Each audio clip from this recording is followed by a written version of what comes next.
Hello friends, আমি শ্রেয়া। আজ চলে এসেছি একটি নতুন ভিডিও নিয়ে। তো দেখুন, আজ আমার দাদা বাজার গেছিলো, বাজার থেকে দু রকমের মাছ এনেছে।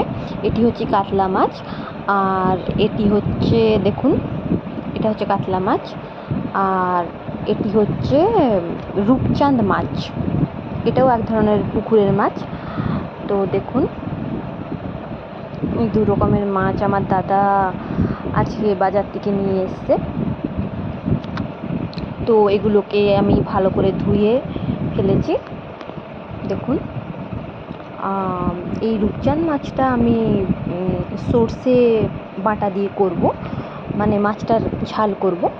আর যে দেখুন, এই জন্য আমি এখানে সর্ষেটাও বেটে রেখেছি। আর যে কাতলা মাছটা আছে সেটা আমি পটল আলু দিয়ে ঝোল করব বলে ভেবেছি।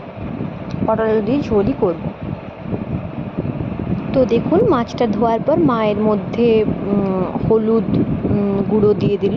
দুটো মাছের মধ্যেই মা হলুদ গুঁড়ো দিয়ে দিয়েছে। এবার দেখুন, নুনও দিয়ে দিল। দুটো মাছের মধ্যেই মা নুন দিয়ে দিল। নুন হলুদ দু রকমেরই দেওয়া হলো। এবার দেখুন, নুন হলুদটা আমরা মা ভালো করে মাছটায় মাখিয়ে নিল। দেখুন, মা ভালোভাবে নুন হলুদটা মিক্স আপ করে নিল।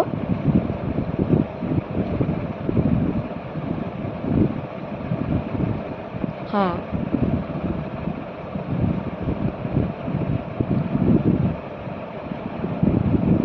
এবার ভালোভাবে দুটো মাছই নুন হলুদ দিয়ে মিক্স আপ হয়ে গেছে। হ্যাঁ, তো এবার দেখুন, মাছগুলো ভাজা হচ্ছে। দেখুন, মাছগুলো প্রায় ভাজা হয়ে এসছে।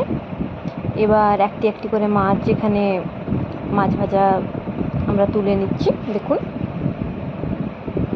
আমরা একটি একটি করে মাছ ভাজা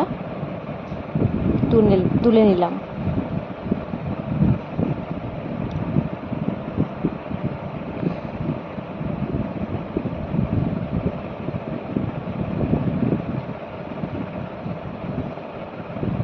হ্যাঁ, এবার আমরা মাছগুলো সব তুলে নিয়েছি। দেখুন, বেশ লাল লাল করে ভাজা হয়েছে। দেখুন, এবার এগুলো কাতলা মাছগুলো আমরা ভেজে নিলাম। কাতলা মাছগুলো আমরা এবার এখানে ভেজে নিলাম। এবার দেখুন, কাতলা মাছটা আমরা পটল আলু দিয়ে ঝোল বানালাম। আর এটি রূপচাঁদ মাছটিকে আমরা সর্ষে দিয়ে ঝাল দেওয়া করেছি। দেখুন, আর এটি এখনও বাকি আছে, ফুটছে।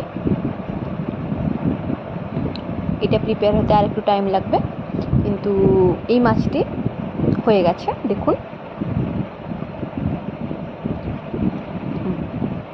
বাহ, দেখতে তো খুবই লোভনীয় লাগছে। আপনারাও জানাবেন আপনাদের কেমন লাগলো। আর দেখুন, এই রান্নাটাও প্রায় হয়ে এসছে, কাতলা মাছের ঝোল। তো আপনারা জানাবেন আজকের ভিডিওটা আমার কেমন লাগলো।